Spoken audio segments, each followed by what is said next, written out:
하나님 말씀 역대상 14장 1절에서 17절까지 말씀입니다. 역대상 14장 1절에서 17절까지 말씀입니다. 말씀을 교독해서 읽겠습니다. 두로 왕 히람이 다윗에게 사신들과 백향목과 석수와 목수를 보내 그의 궁전을 건축하게 하였더라. 다윗이 여호와께서 자기를 이스라엘의 왕으로 삼으신 줄을 깨달았으니 이는 그의 백성 이스라엘을 위하여 그의 나라가 높이 들림을 받았음을 알미였더라. 다윗이 예루살렘에서 또 아내들을 맞아 다윗이 다시 아들들과 딸들을 낳았으니 예루살렘에서 낳은 아들들의 이름은 삼무아와 소밥과 나단과 솔로몬과 입할과 엘리수아와 엘벨렛과 노가와 네벡과 야비야와 엘리사마와 브엘야다와 엘리벨렛이었더라. 다윗이 기름 부음을 받아 온 이스라엘의 왕이 되었다 함을 블레셋 사람들이 듣고 모든 블레셋 사람들이 다윗을 찾으러 올라오매 다윗이 듣고 대항하러 나갔으나 블레셋 사람들이 이미 이르러 르바임 골짜기로 쳐들어온지라. 다윗이 하나님께 물어 이르되 내가 블레셋 사람들을 치러 올라가리이까 주께서 그들을 내 손에 넘기시겠나이까 하니 여호와께서 그에게 이르시되 올라가라 내가 그들을 내 손에 넘기리라 하신지라. 이에 무리가 바알 브라심으로 올라갔더니 다윗이 거기서 그들을 치고 다윗이 이르되 하나님이 물을 쪼갰같이 내 손으로 내 대적을 흩으셨다 하므로 그곳 이름을 바알 브라심이라 부르니라. 블레셋 사람이 그들의 우상을 그곳에 버렸으므로 다윗이 명령하여 불에 사르느니라. 블레셋 사람들이 다시 골짜기를 침범한지라. 다윗이 또 하나님께 묻자오되 하나님이 이르시되 마주 올라가지 말고 그들 뒤로 돌아 뽕나무 숲을 맞은편에서 그들을 기습하되 뽕나무 꼭대기에서 걸음 걷는 소리가 들리거든 곧 나가서 싸우라. 너보다 하나님이 앞서 나아가서 블레셋 사람들의 군대를 치리라 하신지라. 이에 다윗이 하나님의 명령대로 행하여 블레셋 사람들의 군대를 쳐서 기브온에서부터 게셀까지 이르렀더니 다윗의 명성이 온 세상에 퍼졌고 여호와께서 모든 이방 민족으로 그를 두려워하게 하셨더라. 아멘. 제가 학부를 법학을 전공했었기 때문에 한 1년 반 정도 사법고시를 공부했던 적이 있습니다. 사법고시를 공부하다가 굉장히 답답하고 힘이 들면은 이제 사법고시 반 그 건물 앞에 있는 이제 창문에서 이제 한숨도 쉬고 기도도 했던 적이 있습니다. 그래서 창문을 열면서 이제 바람이 느껴지고 뭐 그럴 때 하나님께 이제 혼자서 기도하는데요. 하나님께 뭐 마음을 이렇게 다 그냥 편안하게 털어놨던 것 같아요. 그래서 하나님 지금 이렇게 바람은 눈에 보이지 않지만 창문만 열어도 손만 내밀어도 느낄 수 있는데 하나님 나의 삶에 당신은 단 한순간도 느껴지지 않습니다. 매일 기도하고 매일 당신의 말씀 묵상하고 그렇지만 하루 종일 이 고시반에 아침 8시부터 저녁 11시까지 앉아서 책만 넘기는 나의 이 행위 속에 하나님의 신실하심을 느끼기가 너무 어렵습니다. 그런 고백을 했던 적이 있습니다. 사법고시를 준비할 때 많은 수험생들은 내가 한 시간에 어떤 과목을 몇 페이지까지 볼 수 있는지를 계산하고 공부합니다. 그래서 뭐 민법은 한 시간 안에 뭐 23페이지를 내가 볼 수 있고 형법은 아무리 봐도 17페이지를 못 넘기더라 뭐 이런 계산이 있습니다. 그래서 1년 내내 계속 공부를 해야 되니까 나의 이 과목별로 달려갈 수 있는 페이스를 알고 있고 최대한을 다해서 밀도 높은 시간을 쓰려고 하는 거죠. 그래서 아무리 기도를 열심히 해도 제가 볼 수 있는 범위를 넘어설 수 없었습니다. 또 반대로 기도를 안 한다고 해서 공부의 능률이 또 떨어지는 것도 아니었어요. 그래서 수험생 입장에서는 내가 기도하는 것이 실제 나의 삶에 어떤 효능이 있을까? 하나님께서 내 삶에 개입해 주실 여지가 있을까? 그것에 대해서 질문도 들고 회의감도 드는 순간들도 있었습니다. 물론 제가 책을 더 많이 보자고 기도하고 뭐 시험에 붙자고 하나님께 나아갔던 것은 아니지만 그래도 하나님을 의지하고 나아갈 때 뭔가 내 삶의 실제적인 하나님의 함께 하심을 느끼고 싶었던 그런 마음들이 있었던 것이죠. 여러분들의 삶은 어떻습니까? 하나님께서 정말로 내 삶에 찾아오시고 누구야? 내가 여기 있다. 그래서 손을 흔드시는 그런 느낌들을 받으면서 살아가는 순간들도 있지만 아무리 기도하고 아무리 애쓰고 아무리 하나님 말씀대로 살려고 해도 내 삶에 정말 주님께서 세밀한 간섭을 해주실까에 대한 질문이 생길 때가 있죠. 그러다 보면 약간 추상적인 하나님, 침묵하시는 하나님, 내 삶을 멀찌감치 관찰하시는 하나님, 그 정도로 남아 있을 때가 있죠. 우리는 하나님께 실망할 때도 있고 그러다 보면 하나님께 굳이 이렇게 자세한 것들을 점점 의지하지 않게 될 때도 있습니다.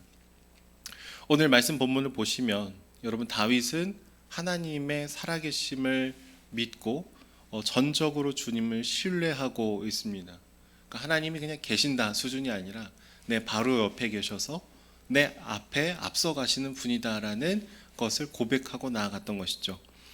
특별히 오늘 읽은 역대상 14장 1절에서 2절까지의 말씀은 이 다윗이 온 이스라엘 백성들의 왕이 되고 주변 나라들로부터 대외적인 인정을 받고 있는 것을 보게 됩니다.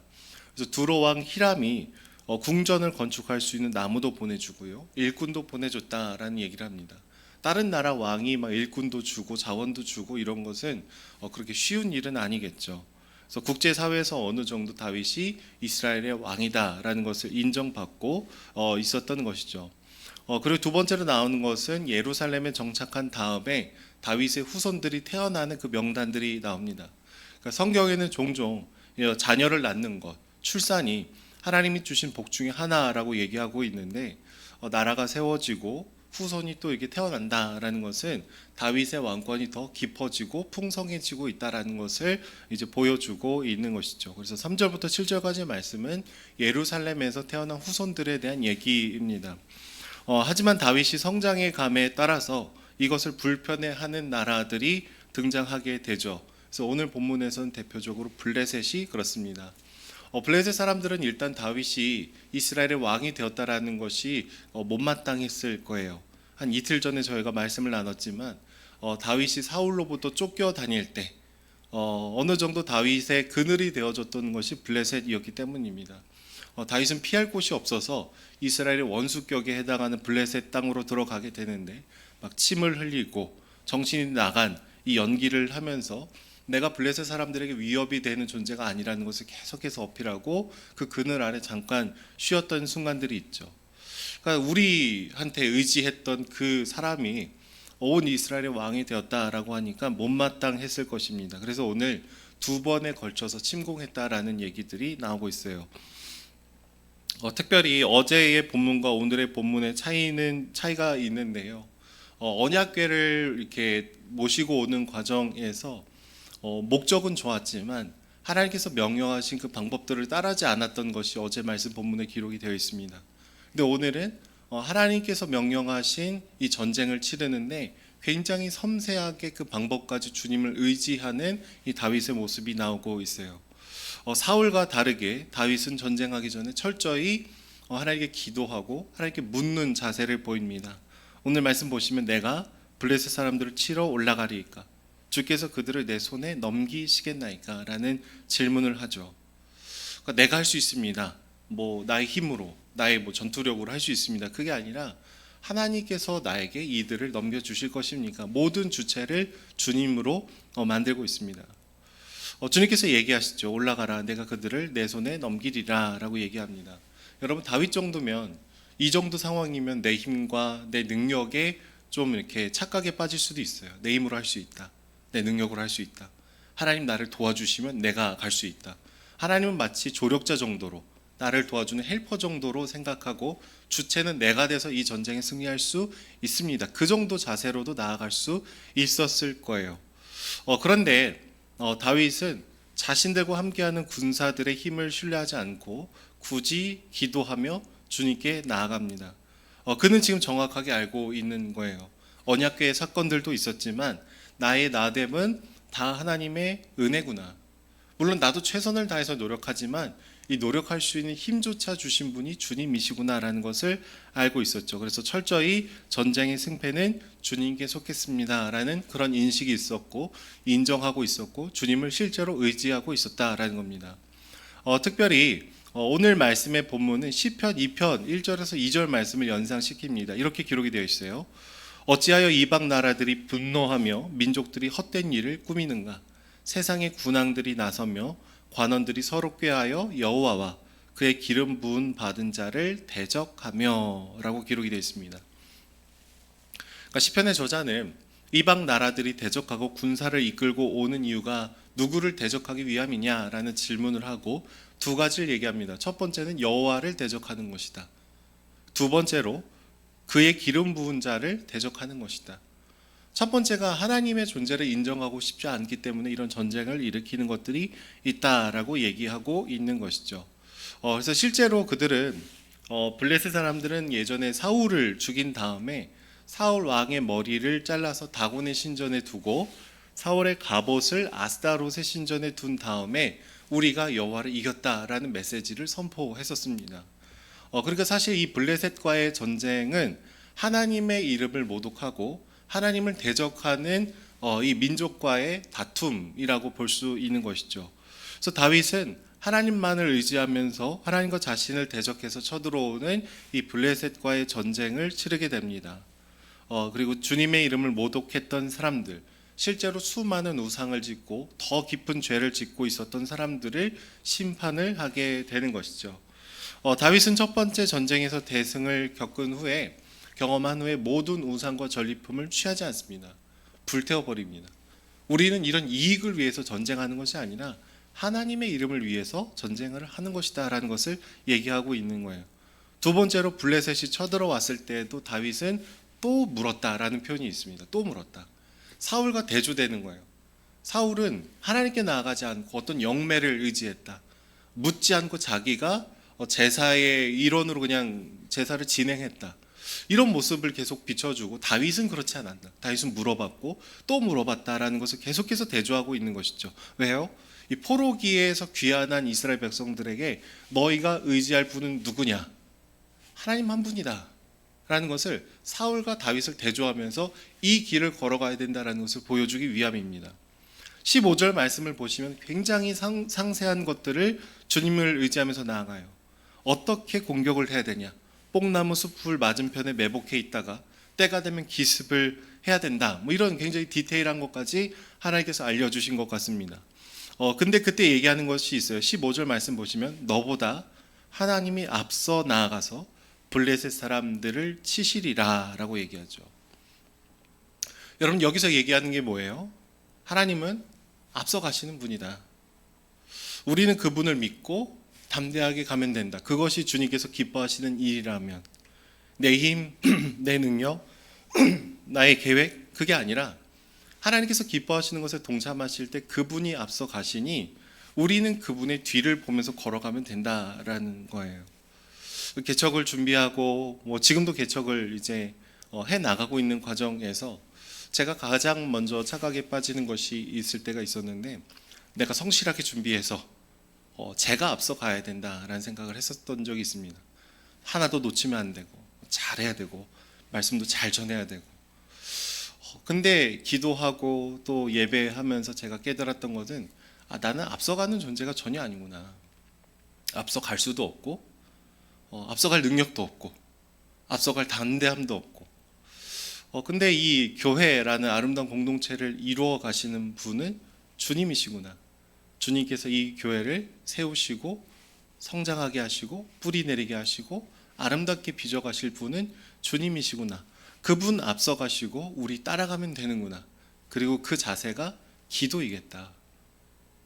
기도가 멈추고 주님의 사역을 감당할 수도 있습니다. 내가 앞서가는 것처럼.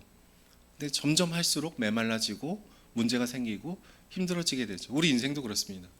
내가 막 자녀들 어떻게 다 할 수 있을 것 같지만 자녀들이 마음처럼 안 되는 순간들이 훨씬 더 많습니다. 그때 우리는 무릎을 꿇게 되죠. 주님 당신이 앞서가 주십시오. 당신이 인도해 주셔야 됩니다. 하나님 이 문제 내 힘으로 해결할 수 없습니다. 주님 앞서가시고 나는 당신의 뒷모습을 보면서 걸어가겠습니다. 근데 이게 여러분 하나님의 자녀들이 누리는 축복입니다. 앞서가시는 분이 계시고 우리는 아버지 되신 그분을 한 걸음 한 걸음 따라가기만 해도 하나님께서 우리 삶을 인도해 주신다라는 것을 얘기해 주고 계신 것이죠. 그래서 17절에 블레셋과의 전쟁에서 승리한 다음에 다윗이 얻게 되는 명성은 부수적인 효과 정도로 얘기합니다. 메인 디시가 있고 약간 이게 그 사이드 디시처럼 얘기하고 있어요. 역대기의 저자는 여호와께서 모든 민족으로 그를 두려워하게 하셨다. 다윗의 이름이 막 높아지고 있는데 그게 진짜가 아니라 하나님께서 그냥 그렇게 두셨다. 역사의 주관자이신 주님께서 다윗을, 이스라엘을 붙들고 계셨다. 앞서가시는 그분이 우리 인생을 좌시하지 않으시고 동행하셨다라는 것이죠. 모든 순간의 주체가 여호와시다라는 언어를 쓰고 있는 겁니다. 서두에 말씀드린 것처럼 뭐 사법고시, 뭐 수험생, 똑같은 일상이 반복되는 사람들에게는 왠지 하나님께서 살아계시지 않는 것 같은 순간들을 통과해 나갈 때도 훨씬 더 많이 있습니다. 주님의 손길이 눈에 보이지 않는 시간들도 있습니다. 감각이 되지 않는 시간들도 있습니다. 다윗도 그러했었죠. 맨날 쫓겨다니고 맨날 죽음의 위협에 처하고 하나님을 경외하고 사랑해도 침 흘리며 미친 척해야 살아남을 수 있었을 텐데 그때 다윗은 얘기했을 거예요. 주님 당신이 보이지 않습니다. 주님 당신은 어디 계십니까? 왜 나를 맨날 이렇게 힘들게 합니까? 왜 골짜기로 나를 밀어넣습니까? 이 질문을 했을 수밖에 없습니다. 근데 오늘 본문을 보시면 다윗은 그럼에도 불구하고 주님을 바라보고 있어요. 계속해서 믿음의 눈을 들면서 하나님의 뜻을 발견하고 앞서가시는 하나님께 착 붙어서 그분을 온전히 의지하고 나아가는 것이죠. 물론 다윗도 실수할 때가 있었죠. 언약궤를 가져올 때 블레셋의 방식으로 사람들이 어깨에 메고 제사장들이 어깨에 메고 온 것이 아니라 가장 편하고 효율적인 방법으로 수레를 가지고 이 언약궤를 옮기다가 실수로 범하게 됩니다. 하나님의 말씀을 가볍게 여기는 순간들도 있었습니다. 근데 여기서 얘기가 끝나는 게 아니라 하나님 다시 다윗을 세우셔서 다윗을 통해서 주님의 일들을 이뤄가시는 얘기들을 하는 것이죠. 우리가 자격이 없고 연약하고 부족하지만 하나님 우리를 다시금 붙드시고 인도하시면서 우리 길을 앞서 가시는 분이 계시더라라는 것이죠. 저는 저와 여러분들의 삶에 주님께서 앞서 가시는 분이라는 것을 우리가 믿음으로 먼저 고백하고 그 걸음을 걸어갈 수 있었으면 좋겠습니다. 여러분들에게 있는 고민들, 기도의 제목들, 쉽게 해결되지 않는 상황들, 많은 것들이 있지만 그러나 주님, 오늘 이 기록된 말씀이 살아계시고 역사하시고 실제하시고 실존하시는 당신임을 내가 믿습니다. 여러 가지 가정의 고민들, 자녀들을 향한 고민들, 진로에 대한 것들, 미래에 대한 것들, 하나님 앞서가시는 당신께 이 모든 것들을 날마다 내어드리며 나는 나의 최선을 다하며 당신을 기꺼이 따라갑니다. 섬세하게 주님께서 인도해 주셔서 하나님의 살아계심을 목도할 수 있게 해달라고 그렇게 기도하시고 그렇게 하나님을 경험하시고 그렇게 우리의 신앙이 더 깊어지고 풍성해지는 은혜가 있기를 축복합니다. 기도하겠습니다. 사랑해 주님 감사합니다. 주님, 우리는 우리의 힘과 우리의 계획으로 우리가 앞서가고 싶어하는 순간들이 얼마나 많은지 모릅니다. 그러나 우리의 모든 연약함을 다하시면서도 친히 우리의 길을 인도하시는 주님을 의지하며 나아갑니다.